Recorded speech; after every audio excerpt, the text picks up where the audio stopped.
황우석 사태에 연루돼 논란을 빚은 박기영 과학기술혁신본부장이 조금 전 사퇴했습니다. 박 본부장은 국민에게 큰 실망을 안겨드려 다시 한번 정중하게 사과드린다면서도 세상이 가혹하지 않았으면 좋겠다며 억울한 심정도 드러냈습니다. 북한과 미국이 연일 설전을 벌이는 가운데 중국이 관포위 사격으로 북한이 보복을 당하더라도 중립을 지키겠다는 입장을 시사했습니다. 북한의 관포위 사격을 하지 말라는 경고인데 북미 간 대결에 중국의 역할이 주목됩니다. 국방부와 환경부가 내일 성주 사드 기지에 대한 소규모 환경 영향 평가를 실시합니다. 주민들의 반발로 육로 진입이 막히자 헬기로 기지에 진입한다는 계획입니다. 정부가 올해 말 확정되는 8차 전력 수급 계획에서 2030년 적정 전력 설비 예비율을 지금보다 최대 2%포인트 낮추기로 했습니다. 전력 수요 예측이 크게 줄어들 경우 신규 원전 6기를 짓지 않아도 될 여력이 생기는데 미래 예측이 적절한지를 두고 논란도 일고 있습니다. 정부가 제주 해군기지 건설이 지연됐다며 강정마을 주민들을 상대로 낸 손해배상 소송 취하를 검토하겠다고 밝혔습니다. 문재인 대통령은 지난 대선 때 정부의 소송 취하를 공약으로 제시했습니다. 수소, 우주의 75%.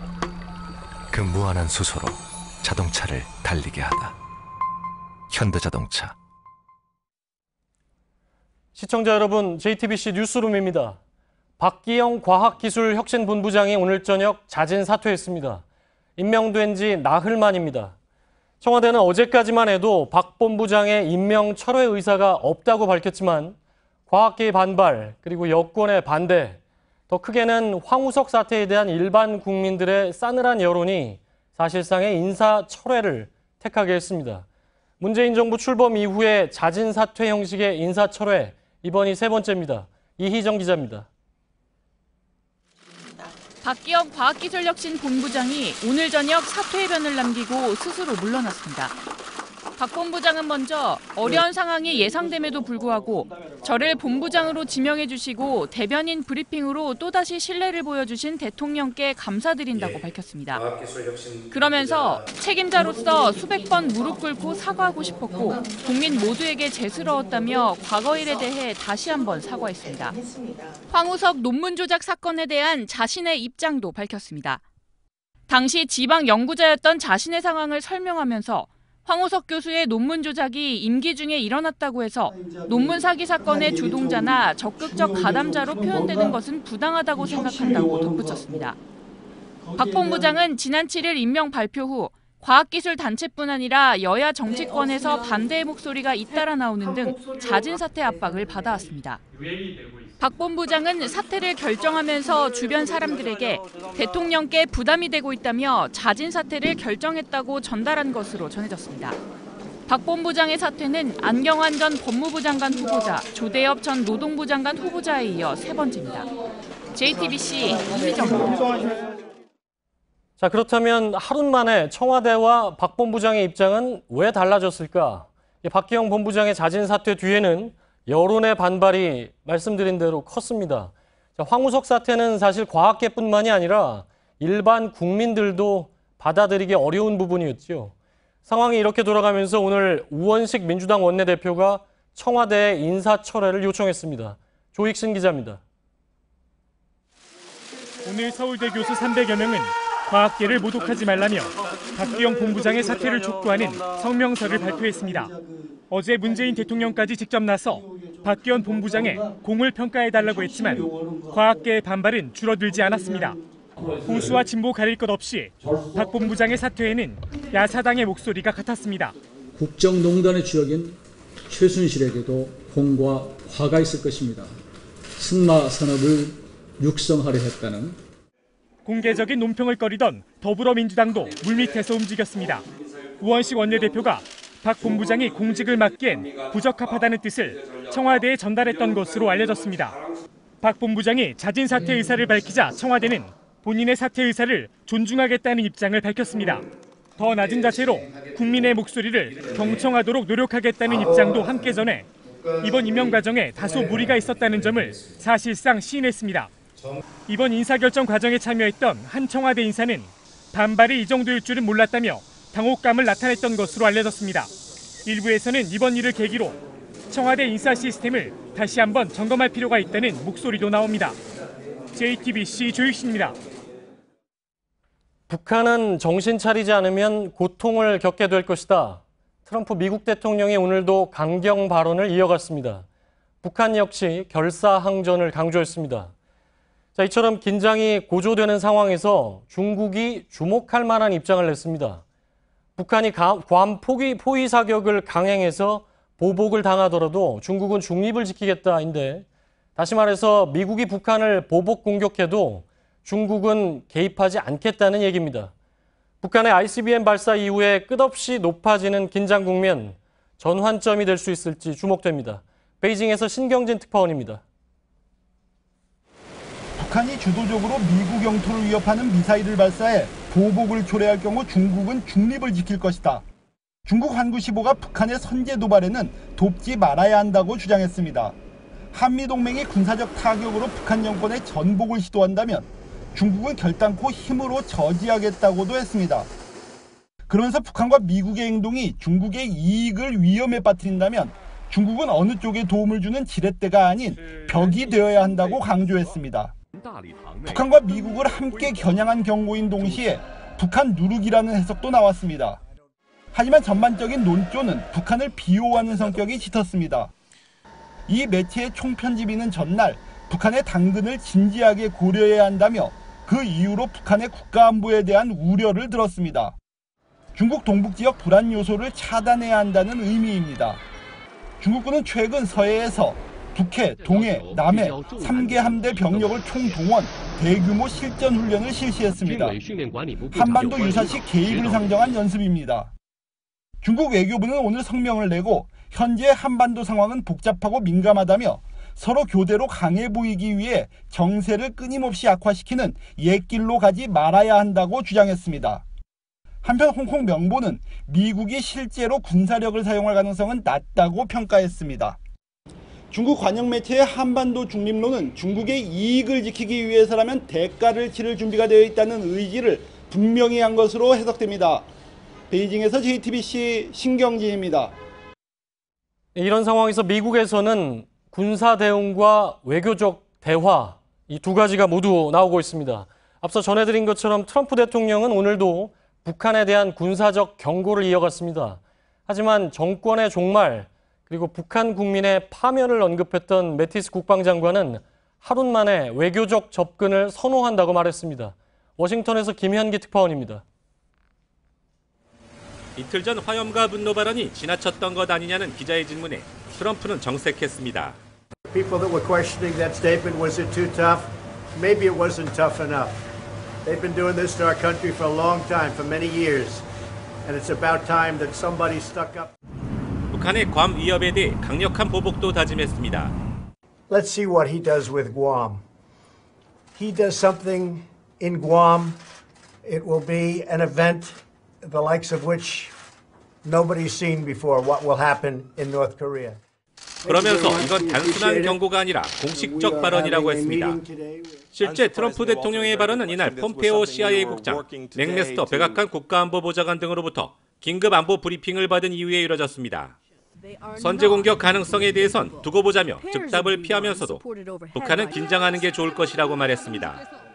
트럼프의 최후 통첩성 발언 이후 제임스 매티스 국방장관은 전쟁의 비극은 파멸적인 것임을 잘 알고 있다며 우리는 외교적 접근을 선호한다고 협상 가능성도 내비쳤습니다. 미국과 북한의 극한적 말폭탄 경쟁의 끝은 타협이 될지 군사적 충돌이 될지 전 세계가 긴장 속에 지켜보고 있습니다. 워싱턴에서 JTBC 김현기입니다. 자, 그렇다면 중국의 입장이 북미 간 대결 구도의 변화를 가져올 수 있는가? 정치부 안희근 기자와 함께 하나하나 짚어보겠습니다. 자, 안희근 기자. 네. 북한이 보복을 당하더라도 중립을 지키겠다. 중국이 오늘 갑자기 이런 얘기를 꺼냈는데 왜 그랬다고 봐야 될까요? 중국은 올 초부터 계속 대화를 통한 북한의 핵미사일 문제의 해결을 강조해 왔는데요.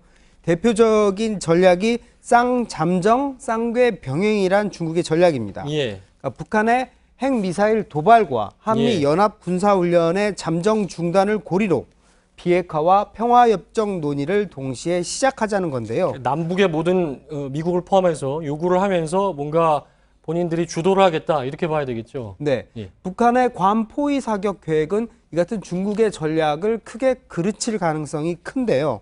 무엇보다도 중국은 한반도 위기 상황을 원치 않습니다. 예. 중국 입장이 이렇게 나오면 물론 정부가 공식적으로 발표한 건 아니지만 북한에 영향을 주겠죠? 네, 일단은 별 반응이 없지만 중국의 입장이라고 하는 것은 북한의 움직임과 계획에 있어서 가장 중요한 변수라고 볼 수 있는데요. 예. 중국은 과거 2003년에도 2차 북핵 위기가 있었는데 그때도 송유관 차단을 지렛대로 북한을 육자회담 테이블로 이끈 적이 있습니다. 예. 그러니까 미국, 북한이 계속해서 뭐 소위 말해서 말폭탄을 주고받으면서 계속해서 긴장이 고조가 됐는데 이 국면에서 어떤 중국의 역할, 이게 실마리가 될 수 있다. 이렇게 볼 수 있을까요? 네, 그렇습니다. 우리 정부도 사실은 그거에 대해서 기대를 걸고 있는데요. 예. 왜냐하면 현재는 남북 간에 별도의 채널도 없는 상황이기 때문에 그거에 기대를 걸어야 되는 상황입니다. 다만 내놓고 적극적으로 설득하는 입장은 안 되는데 예. 최근 왕이 중국 외교부장도 얘기를 했지만 이 사드 배치 문제 때문입니다. 예. 이 같은 사드 갈등이 한중 간 공조 플레이에도 적잖은 걸림돌이 되고 있는 예. 상황인 겁니다. 그러니까 중국이 앞으로도 계속 북한 쪽을 압박을 해야 되는데 이제 사드를 놓고 계속해서 우리 쪽에도 요구를 할 가능성이 크다.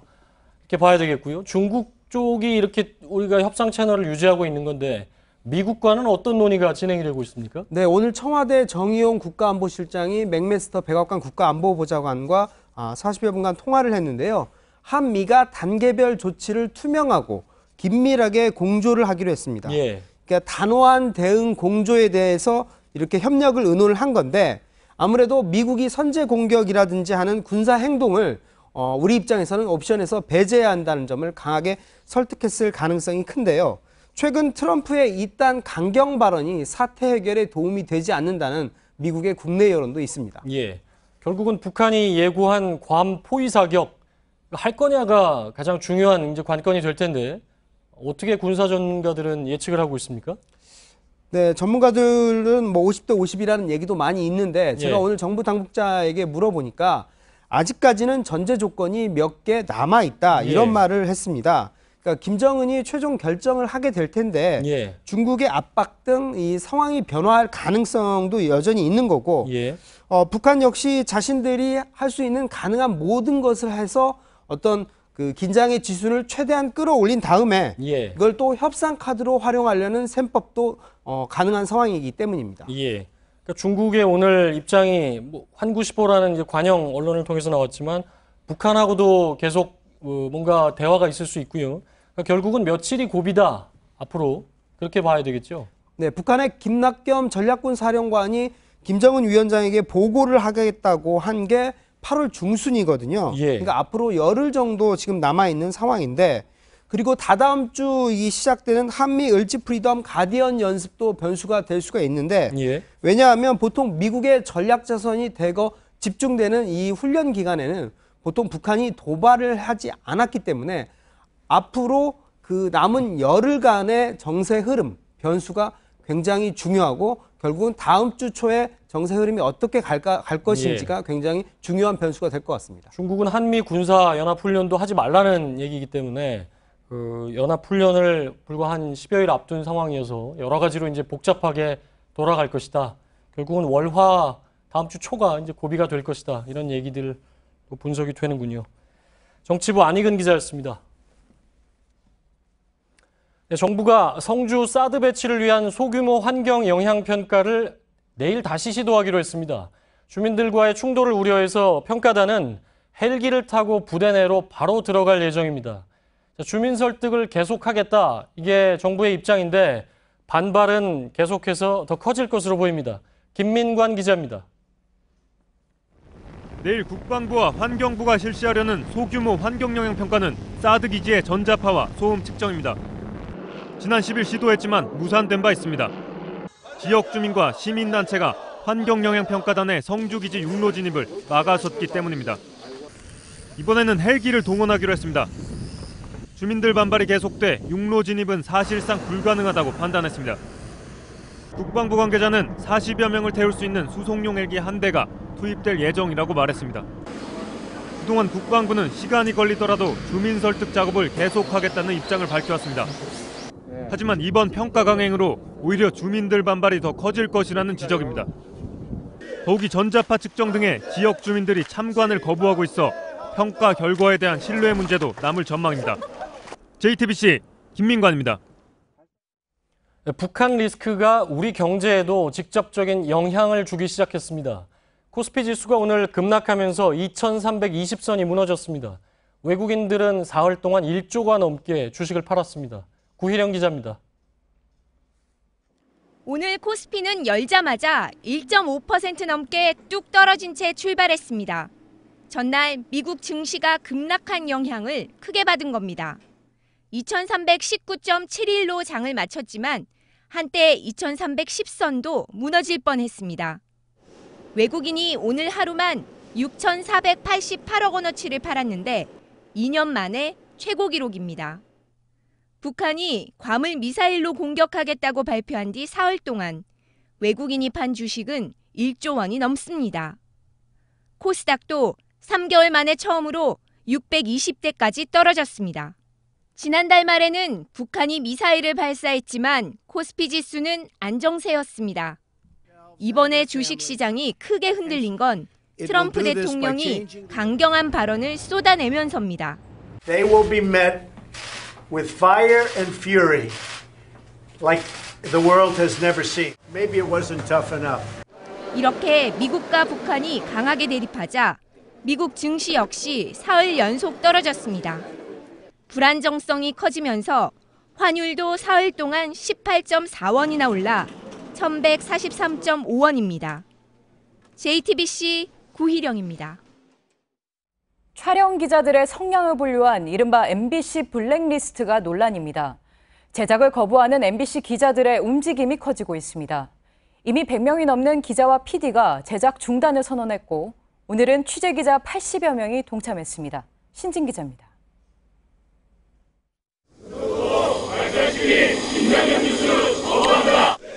MBC 보도국 취재기자 81명이 오늘 오전 8시부터 제작 거부에 들어갔습니다.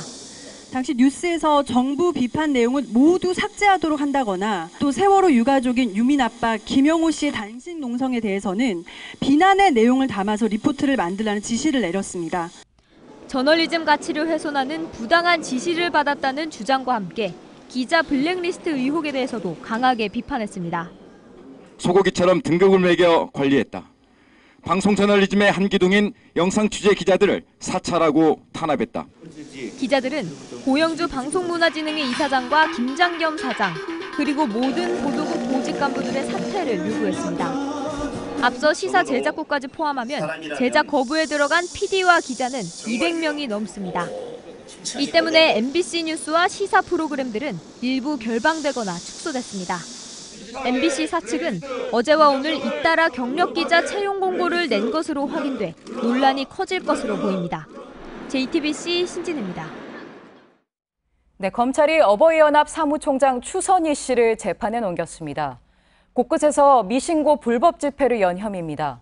검찰은 추 씨가 정경련 등으로부터 자금을 받아 관제 데모를 벌였다는 의혹도 수사하고 있습니다. 박민규 기자입니다.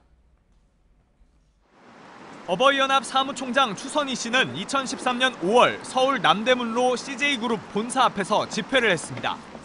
추 씨는 회원 100여 명을 동원한 이 집회에서 CJ가 영화와 TV 프로그램 등을 통해 종북 세력의 나팔수 역할을 했다고 주장했습니다. 일주일 뒤 서울 순화동 JTBC 본사 앞에선 손석희 사장을 비난하는 집회를 열었습니다. 모두 미신고 불법 집회였습니다. 검찰은 추 씨가 이 무렵부터 지난해 10월까지 총 16차례에 걸쳐 불법 집회를 벌여왔다고 결론짓고 오늘 추 씨를 재판에 넘겼습니다. 또 100m 이내 집회와 시위가 금지된 헌법재판소 정문 앞에서 통합진보당 해산 촉구 집회를 한 것도 범죄로 봤습니다. 검찰은 탈북자 지원단체에 대한 명예훼손 혐의도 추 씨에게 적용했습니다. 2014년 10월 서울역 광장에서 탈북자 단체 회원 3명의 사진과 허위 사실 등이 담긴 전단을 배포해 이들의 명예를 훼손했다는 겁니다. 검찰은 추 씨가 전경련 등으로부터 돈을 받아 박근혜 정권을 위한 이른바 관제 데모를 벌였다는 부분에 대해서도 계속 수사하고 있습니다. JTBC 박민규입니다. 경찰이 박근혜 전 대통령의 탄핵 기각을 주장한 탕기국의 불법 자금 의혹과 관련해 새누리당 당사를 압수수색했습니다. 정광용, 박사모 회장 등 탕기국 관계자들은 지난해 11월부터 석 달간 친박 집회에서 40억 원가량 불법 모금하고 일부를 새누리당 창당 비용으로 쓴 의혹을 받고 있습니다. 오늘 압수수색에서 경찰은 회계 문서 등 관련 증거를 확보했습니다. 네, 전국 교육대학의 학생들이 거리로 나왔습니다. 크게 줄어든 초등교사 선발 인원에 반발해서입니다. 그럼에도 지방에는 절대 못 가겠다는 일부 교대생들의 글이 공개돼 혼란은 커지고 있습니다. 이수정 기자입니다. 교육부는 정책 실패 인정하고 책임져라. 전국 교육대학교 학생 5천여 명이 서울역 광장으로 나왔습니다. 지난해에 비해 너무 줄어든 초등교사 선발 정원을 받아들일 수 없다는 겁니다. 지난 5년간 전체 교원 정원은 3천 명이 넘게 줄어왔습니다. 그리고 올해 다시 한번 가티오가 발표됐을 때 2천 명이 넘는 초등인원 교사를 적게 뽑겠다고 발표가 났습니다. 하지만 다른 목소리도 나옵니다. 교사 선발 인원 대비 올해 졸업하는 교대생의 비율이 1.14대 1인데 정원이 적다고 볼 수는 없다는 겁니다. 실제로 지난 3년 동안 강원 등 5개 광역지자체에서는 초등교사 모집 인원보다 응시 인원이 적었습니다. 서울 등 다른 대도시의 경쟁률이 2에 가까운 것과는 다릅니다. 지방교대생들이 대거 대도시에 응시한 결과입니다. 여기에 일부 교대생들이 익명 게시판에 죽어도 지방에는 가기 싫다는 글을 올린 사실이 공개되면서 이들을 보는 시선이 싸늘해졌습니다. 특히 실제 교사 정원은 묶여있는 상황에서 합격자 수만 늘리는 것은 폭탄 돌리기에 불과하다는 목소리도 커지고 있습니다. JTBC 이수정입니다. 네, 서울대병원의 남자 교수가 부서장이 주재한 회식에서 동료 여자 교수를 성추행했습니다. 병원 측은 해당 교수에게 정직 6개월의 징계를 내리고 본교 인사위에 회부했습니다. 이호진 기자입니다. 서울대병원은 지난 6월 말 병원 내 한 부서의 회식 자리에서 남자 교수 A씨가 동료인 여자 교수 B씨를 성추행한 사실을 확인했다고 밝혔습니다. A씨는 이날 회식 이후 B씨와 함께 자리를 옮기는 과정에서 부적절한 접촉을 했던 것으로 알려졌습니다. 성추행 피해를 당한 B씨는 며칠 뒤 병원 측에 문제를 제기했고 병원 측은 조사를 통해 지난 1일 A 교수에 대해 직무정지 6개월 징계를 내렸습니다. 병원 측은 징계가 한 달 만에 내려진 데 대해 이미 예약한 환자를 진료해야 했기 때문이라고 답했습니다. 노조 측은 병원 내 권위적인 문화가 한 원인이라고 주장했습니다. 의사들 사이에서 약간 폐쇄적이고 인권이나 성폭력이나 이런 거에 대한 감수성이 너무나 떨어진다는 거예요. 병원 측은 A씨가 학교 법인 소속이어서 우선 직무를 정지시켰으며 법인 인사위에서 별도의 징계를 검토하고 있다고 밝혔습니다. JTBC 이호진입니다. 네, 무작위로 전화해 결손 아동을 돕는 기부금이 내라고 속인 뒤 128억 원을 가로챈 일당이 경찰에 붙잡혔습니다. 이들은 이 돈으로 아파트를 사거나 해외 요트 여행을 하면서 호화 생활을 즐겼습니다. 이승필 기자입니다. 후원자 모집이 한창인 콜센터 사무실에 경찰이 들이닥칩니다. 이들은 새희망 씨앗이란 이름으로 전국에 21개 지점을 차렸습니다. 그리곤 결손아동 후원금을 모은다며 무작위로 전화를 걸었습니다. 책 한 권 사주시는 정도로 해서 도움을 주시면 아이가 여러 가지 학습 물품이나 교육 프로그램을 해서 지원을 받을 수가 있어서 공부하는 데 정말로 큰 힘이 됩니다. 지난 3년간 4만 9천 명을 속여 가로챈 돈은 128억 원입니다. 적게는 5천 원부터 많게는 1,600만 원까지 기부금을 냈습니다. 그 친구가 마침 이름이 저와 같아가지고 계속 하다도 끊을 수가 없게 이렇게 잘 이렇게 구성을 해놨고요. 그래서 한 3년 넘게 했었습니다. 하지만 실제 후원금에 쓴 돈은 2억 1천만 원으로 1.7%에 그쳤습니다. 나머지 돈으로는 8억 원짜리 아파트를 구매했습니다. 또 해외 골프와 요트 여행 등도 다녔습니다. 경찰은 회장 윤모 씨와 대표 김모 씨에 대해 상습 사기와 업무상 횡령 등의 혐의로 구속영장을 신청하고 전국 지점으로 수사를 확대하고 있습니다. JTBC 이승필입니다. 올 연말에 확정되는 8차 전력수급 기본계획에서 오는 2030년에 전력설비 예비율을 최대 2% 낮추기로 했습니다. 추가로 필요한 전력은 신재생에너지, 또 LNG 발전 설비를 확충해서 보완하기로 했습니다. 조택수 기자입니다. 8차 전력수급 기본계획 심의위원회가 내놓은 2030년 전력설비계획 초안입니다. 적정 예비율을 수요 예측 오차가 적은 단기 전망에서는 14에서 18%로 잡고 오차가 커지는 중기 이후에는 18에서 20%, 2030년에는 20에서 22%까지 높이는 구조입니다. 적정 예비율은 급격한 수요 변동이나 설비 고장 등에 대비해 발전 설비를 수요량보다 넉넉히 준비하는 비율을 말합니다. 7차 수급 계획을 짜면서 22%로 못 박았던 예비율을 낮춘 건 앞으로 원전이 줄어드는 걸 고려했기 때문입니다. 원전은 수리나 고장 예방을 위해 세워두는 기간이 LNG 발전소에 비해 30% 이상 많은데 원전이 줄면 예비 발전소도 덜 필요하다는 겁니다. 예비율이 1%포인트 떨어지면 1기가와트 규모의 원전 1기를 덜 지어도 됩니다. 최대 전력 수요도 7차 때보다 11.3기가와트 줄어든 101.9기가와트로 예측된 바 있습니다. 정부는 2030년까지 신재생 에너지 비중을 20%로 늘린다는 계획에 따라 현재 7기가와트 수준인 태양광 풍력 발전 설비를 48기가와트로 늘릴 예정입니다. 새 원전 건설 취소와 노후 발전소의 퇴장을 고려하면 그래도 5에서 10기가와트의 설비가 부족합니다. 위원회는 이 부분은 LNG 발전소를 지어 충당하겠다고 밝혔습니다. JTBC 조택수입니다. 이렇게 예비율까지 줄어들 경우에 신규 원전 6기를 짓지 않아도 전력 수급에는 문제가 없습니다. 때문에 탈원전 정책이 탄력을 받을 것으로 예상이 되는데 하지만 전력 수요 예측이 적절한가, 또 신재생 에너지 준비는 제대로 이루어지고 있는가 우려도 나오고 있습니다. 서효정 기자입니다. 정부는 2015년 세운 7차 전력수급 계획에 따라 2029년까지 원전 6기를 새로 짓기로 했습니다.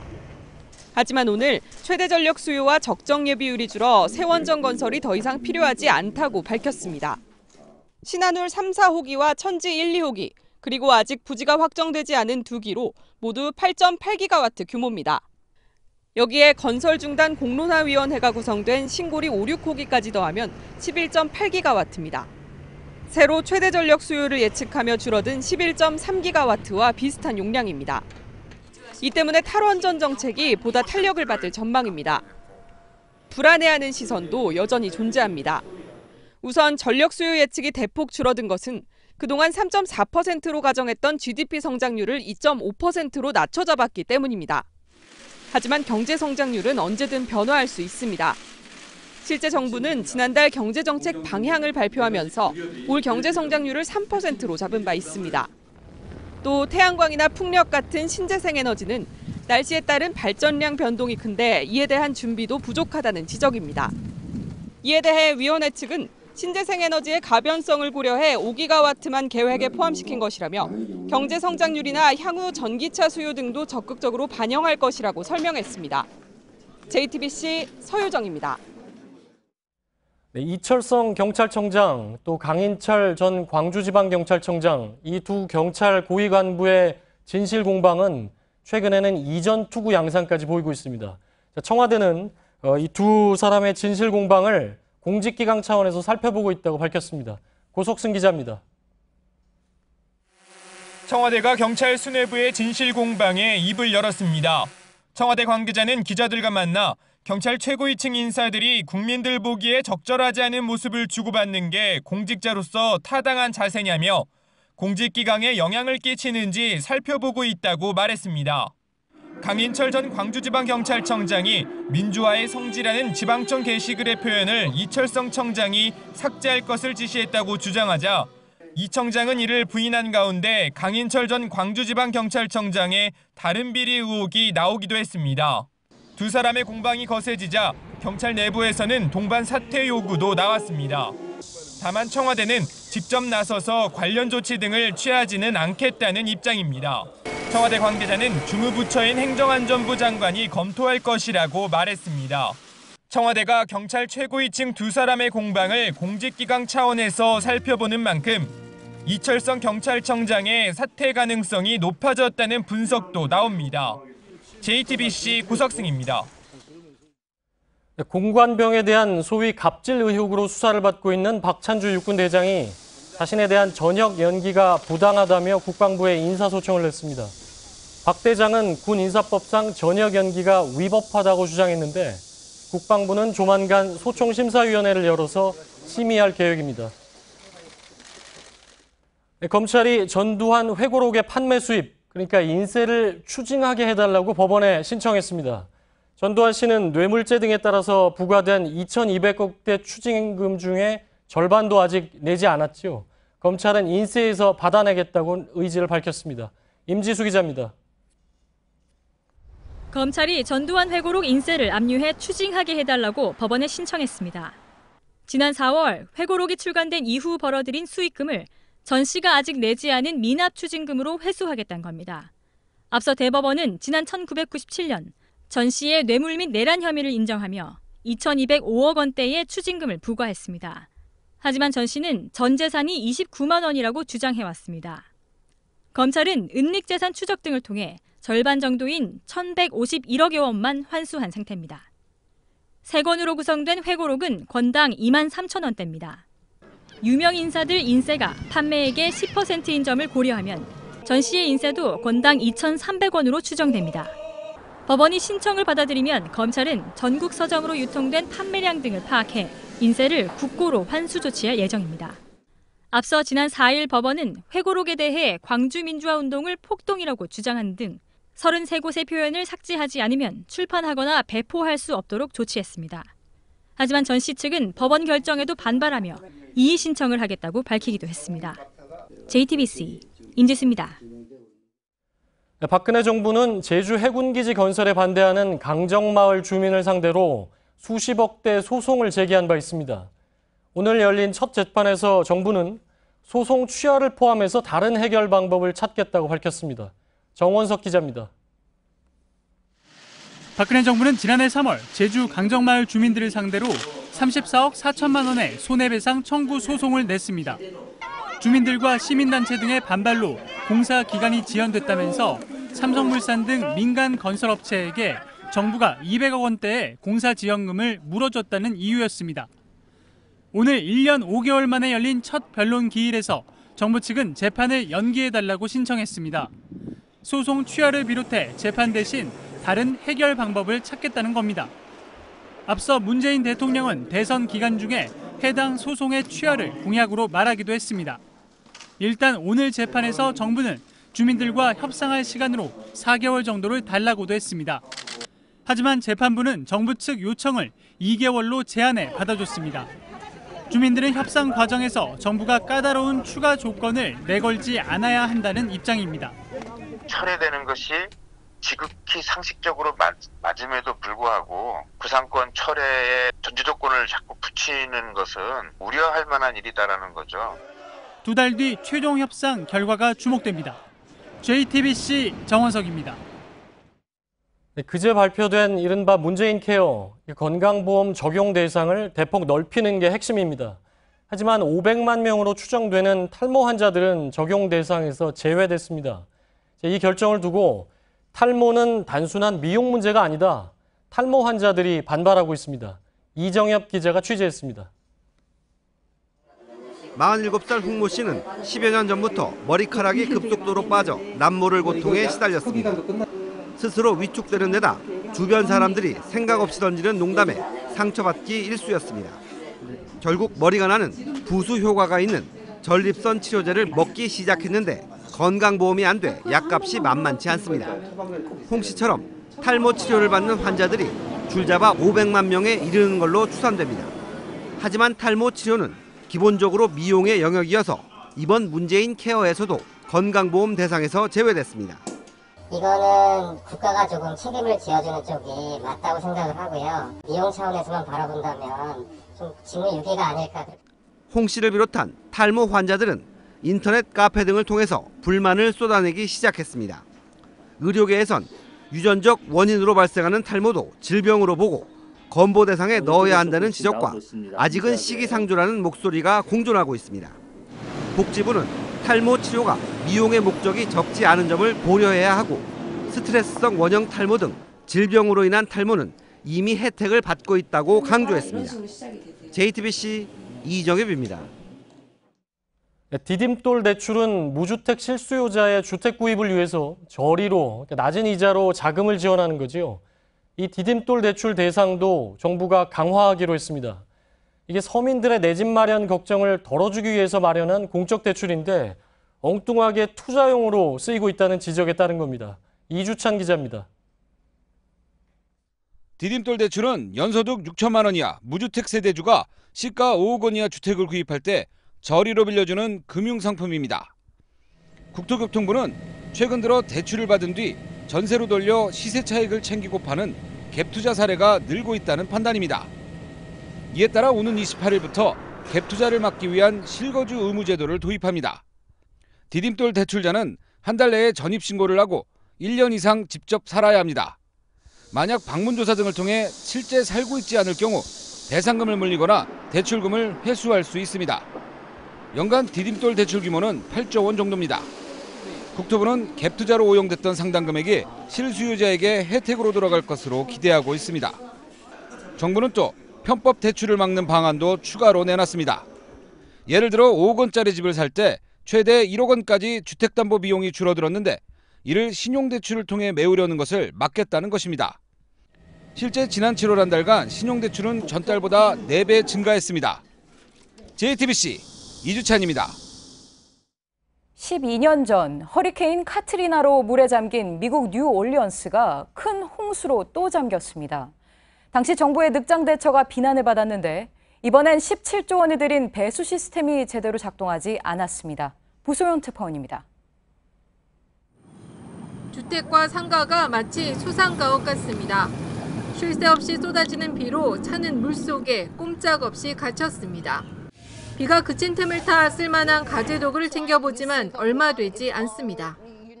Everything I own is gone, and everything is gone. This is all I have right there, and that's soaking wet. And that garbage can is full of everything else. 폭우가 내린 지역은 루이지애나주 뉴올리언스. 12년 전 허리케인 카트리나로 1,400명 이상이 목숨을 잃은 곳입니다.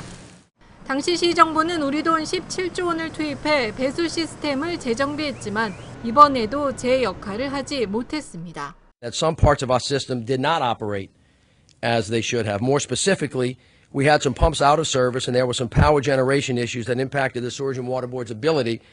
수도 당국은 지난 주말 폭우가 집중됐을 때 배수 펌프 121개가 모두 작동했다고 밝혔으나 금세 거짓으로 드러났습니다. 조사 결과 10개 이상이 제대로 작동하지 않아 벌어진 인재였던 겁니다.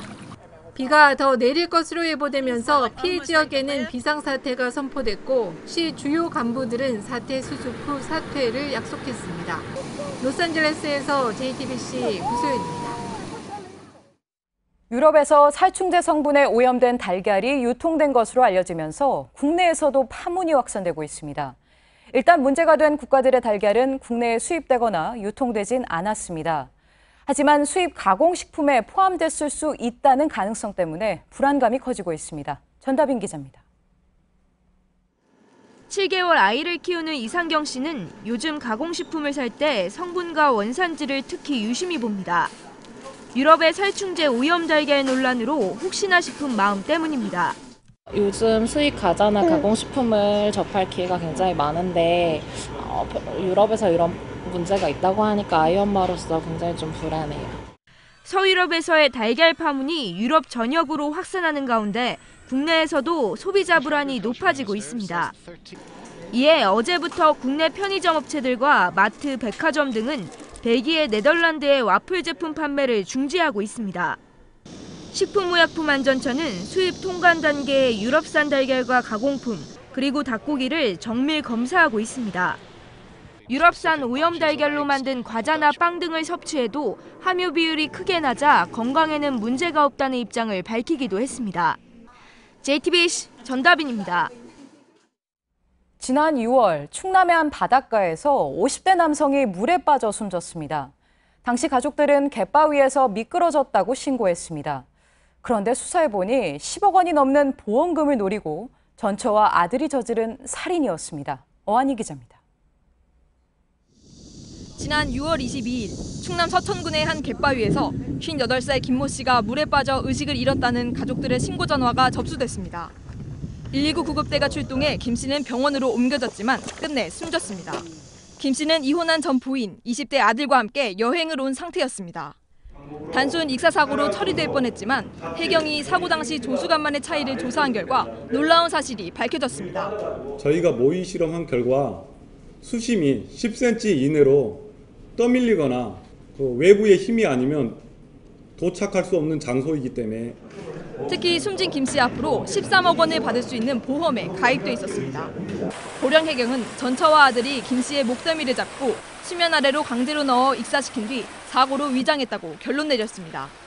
이들은 평소 김 씨가 가족들에게 책임감이 없고 경제적으로 무능한 것에 대해 반감을 품고 있었다고 해경은 설명했습니다. 보령 해경은 전처와 아들을 존속살인 등의 혐의로 긴급 체포하고 구속영장을 신청했습니다. 당일 범행위장과 보험 청구까지 공모한 보험 설계사도 함께 긴급 체포했습니다. JTBC 어환입니다. 네, 시내버스 안에서 승객이 의식을 잃고 쓰러졌는데 시민 20여 명이 나서서 목숨을 구했습니다. 생사를 오가는 순간에 버스는 노선을 이탈해 병원으로 달렸고 그동안 승객들은 응급조치를 했습니다. 배승주 기자입니다. 달리던 시내버스 의자에 앉아있던 20대 청년이 점차 목을 뒤로 젖히며 의식을 잃어갑니다. 주변 승객들이 위급 상황을 알리자 버스기사가 차를 세운 뒤 119에 구조 요청을 합니다. 이어 승객들이 청년을 바닥에 눕히고 심폐소생술과 같은 응급조치를 취합니다. 옆에 있던 승객들이 그거 막 팔, 다리 주물러주고 의식 돌아왔는지 계속 확인도 해주고. 그런데 구급차를 기다리기 위해 멈춰선 버스가 갑자기 노선을 이탈해 달리기 시작합니다. 인근 병원으로 청년을 직접 데려가자고 승객들이 요청하자 버스기사가 다시 운전대를 잡은 겁니다. 노선 이탈은 또 됩니다. 일단 사람이 살아야 되니까 혹시 119가 늦을 수도 있으니까 승객분들이 더 괴로우신 거래요. 약 10분 뒤 119 구급대보다 먼저 병원으로 옮겨진 청년은 곧 의식을 되찾았고 별다른 부상을 입지도 않았습니다. 역할 분배가 잘 됐던 것 같고요. 승객분들하고 기사님들이 잘 대처를 해주셔서 2차 피해가 안 일어났었고요. 이후 대다수 승객들은 노선을 이탈한 버스 기사의 번거로움을 덜어주기 위해 다른 버스를 타고 각자 가던 길을 갔습니다. JTBC 배승주입니다. 가상현실 체험기기 VR이 지난해부터 본격 상업화됐습니다. 세계 최초로 항공기처럼 꾸민 VR 공간이 일본 도쿄에서 인기입니다. 지상에서 하늘을 날며 여행하는 느낌을 낼 수 있다는 건데 안전벨트도 매야 합니다. 연주환 기자입니다. シートベルトを締める際は左右の留め具についている金具を差し込み腰の低い位置にしっかりと締めてください. 승무원의 안전교육이 끝나자 비행기가 이륙 준비를 합니다. この飛行機は間もなく離陸いたします. 그러자 승객들이 VR 헤드기어를 씁니다. 와인을 곁들인 기내식은 진짜 1등석 못지 않습니다. こだわりました. 一つ一つにシェフをつけまして 도쿄 한복판에 있는 가상현실 체험관 퍼스트 에어라인입니다. 이용객들은 비행기 내부를 그대로 꾸며놓아 정말 하늘을 나는 기분이라고 말합니다. 지난해 문을 열었는데 예약하지 않으면 탈 수 없을 정도입니다.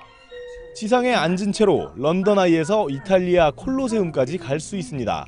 コンセプトとしましてはファーストクラスに乗って海外旅行を疑似体験するっていう風な形のエンターテインメント空間になっております. 일본 니케이 비즈니스는 2025년까지 세계 VR 시장 규모가 8조엔에 달할 것으로 예상했습니다. 지난해 4월에는 VR 기기로 수업하는 학교도 등장했습니다. JTBC 연지환입니다.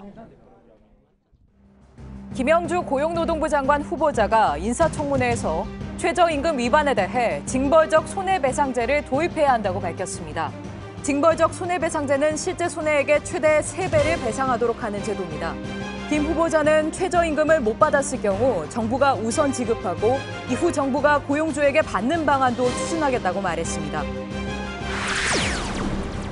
광주지방법원은 5.18 단체 등이 5.18 북한군 대우설을 주장한 지만원 씨와 뉴스타운을 상대로 낸 손해배상 소송에서 8,200만 원을 배상하라고 선고했습니다. 재판부는 영상 분석 결과에 신빙성이 없다는 점 등을 근거로 피고들이 5.18 민주화운동의 가치를 훼손했다고 말했습니다. 다가오는 광복절에 서울 강서구와 금천구에 소녀상이 추가로 세워집니다. 이로써 서울 시내에 건립된 소녀상은 11개로 늘어납니다. 서울시 소녀상은 시민들, 특히 고등학생과 대학생들의 자발적인 모금으로 세워지고 있습니다. 피자가 고속도로를 가득 채웠습니다. 미국 아칸소주 리틀록 인근 고속도로에서 냉동 피자를 싣고 가던 대형 트레일러가 뒤집혀 피자 상자 1000여 개가 도로에 쏟아져 내린 겁니다. 부상자는 없었지만 고속도로 양방향 통행을 막고 피자를 치워야 했습니다. 네, 영원한 홈런왕 이승엽 선수가 우리 프로야구 역사상 처음으로 은퇴 투어를 시작합니다. 오늘 첫 순서로 대전구장을 찾아 깜짝 선물을 받았습니다. 다음 달 말까지 전국 구장에선 이승엽을 떠나보내는 작별 행사가 이어집니다. 강신우 기자입니다. 진정한 노력은 결코 배신하지 않는다. 첫 번째 은퇴 투어의 깜짝 선물은 이승엽의 좌우명을 적은 현판이었습니다. 한화 선수들은 응원 메시지를 담은 베이스를 선물하며 영웅을 맞았습니다. 팬들은 환호와 갈채로 이승엽과 작별을 아쉬워했습니다. 라이언킹 이승엽이 걸어온 길은 곧 한국 프로야구의 역사였습니다. 우리 프로야구 최초로 통산 450 홈런을 달성했고 1300득점 달성도 사상 처음이었습니다. 최근엔 15년 연속 세 자릿수 안타까지 달성하면서 남다른 꾸준함을 과시했습니다. 어린이 팬들과 만남은 은퇴 투어를 시작한 이승엽의 마지막 바람이었습니다. 마지막 경기 때는 아마도 많이 슬플 수 있겠지만 그저 매 경기 최선을 다할 생각입니다. 영원한 홈런왕 이승엽의 타격을 볼 수 있는 기회는 이제 단 37경기가 남았습니다. JTBC 강신우입니다.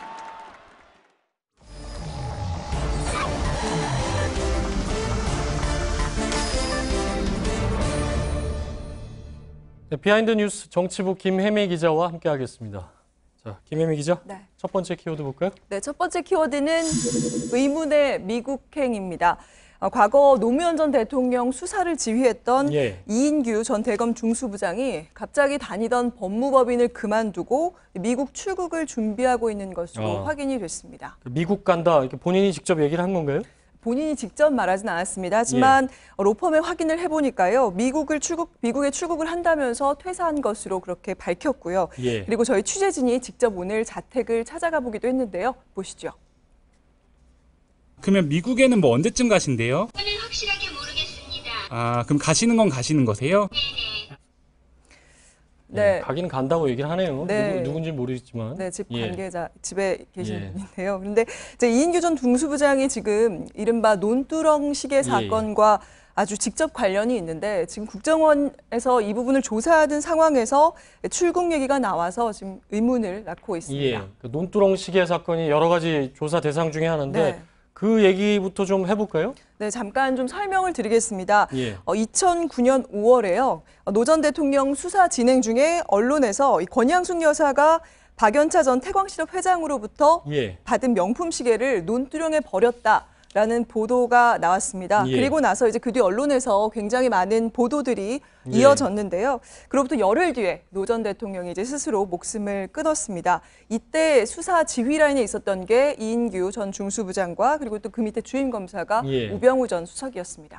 처음에 보도는 이제 한 방송사가 처음에 그 논두렁에 버렸다. 검찰 진술에서 그런 진술이 나왔다라고 한 뒤에 뭐 여러 가지 논두렁에 시계 찾으러 간 사람들이 굉장히 많다든지 뭐 이런 그야말로 이제 흥미 위주 기사가 많이 났던 기억이 나는데 당시에는 뭐 국정원 얘기는 없었고 그렇죠. 검찰이 일부러 망신 주기 위해서 흘린 거 아니냐 이런 얘기가 나왔었죠. 네, 그랬는데요. 예. 그 이후에 2015년에 이전 중수부장이 한 언론과 만나서 이렇게 인터뷰를 했습니다. 예. 당시 논두렁 얘기는 나오지도 않았다. 그런데도 이제 그러니까 검찰이 언론 플레이를 한 게 아니라 국정원에서 그런 식으로 말을 만들어서 언론에 흘린 것이다라고 예. 말을 했고요. 그러면서 나중에 때가 되면 밝히겠다 이렇게 얘기를 했습니다. 이 이제 경향신문 보도인데 당시에는 정식 인터뷰는 아니었다. 그러면서 이제 때가 되면 밝히겠다. 네. 근데 지금이 그 때가 아닙니까? 이제 국정원 적폐청산에서 정식으로 이 논두렁 시계 사건을 다루고 있기 때문에 뭐 지금이 바로 그때라고 봐야 되지 않을까요? 네, 그런데 이제 돌연 미국행을 결정하면서 굉장히 의혹을 낳고 있는 셈인데요. 국정원 적폐청산 TF가 본격적으로 가동된 게 지난 6월 말입니다. 이전 중수부장은 그로부터 얼마 뒤인 7월 중순에 이제 로펌에 아까 말씀드렸던 것처럼 심신이 지쳐서 재충전의 시간이 필요하다면서 퇴사 인사 메일을 돌렸다고 합니다. 그래서 국정원 감찰반에서 일단 면담은 했는데요. 그 자리에서는 뚜렷한 근거는 내놓지 못하고 국정원이 주도했다라는 말만 되풀이한 것으로 그렇게 알려져 있습니다. 그러니까 국정원 감찰반 그 면담 때도 국정원이 주도했다는 얘기는 계속 한 거군요. 네. 자, 근데 이게 그러니까 논두렁 시계 사건 이게 결국은 노 전 대통령 수사에서부터 시작되지 않았습니까? 네, 그렇죠. 근데 당시에 그 수사가 정치적인 목적이 있었다. 오늘 그런 주장도 나왔죠. 네, 정두원 전 새누리당 의원이 바로 라디오 인터뷰에서 그런 주장을 한 건데요. 일단 먼저 직접 들어보시죠.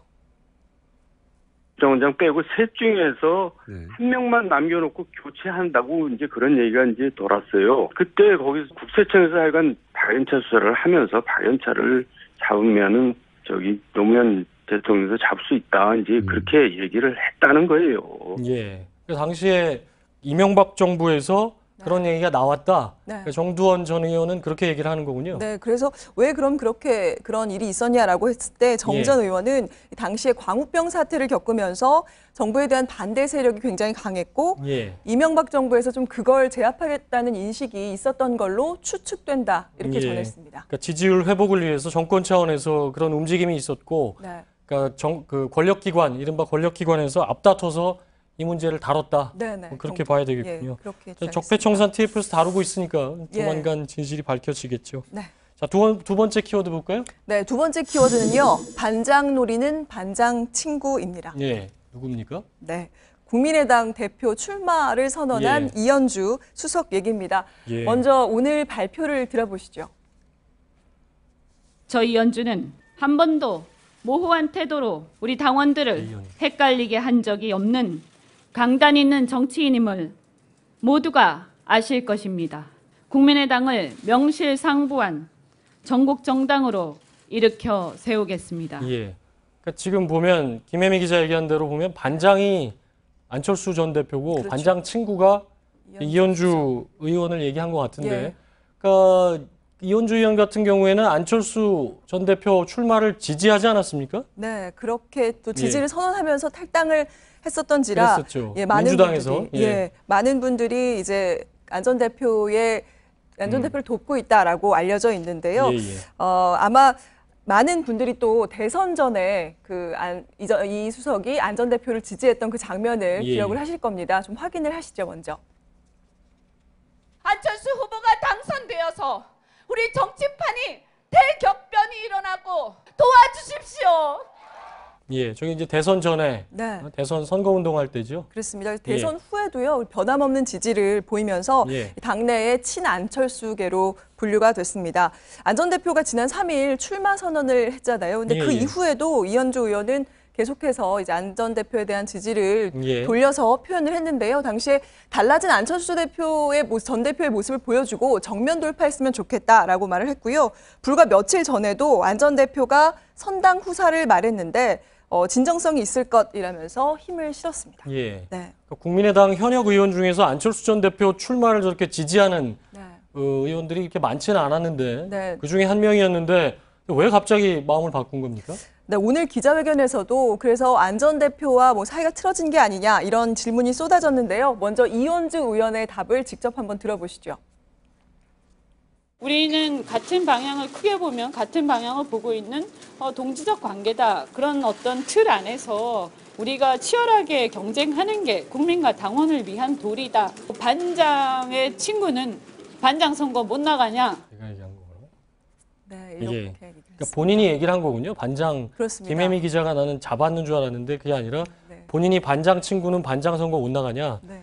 예. 그러니까 반장 친구가 나갔는데 선거에는 어떻게 영향을 미칠까요?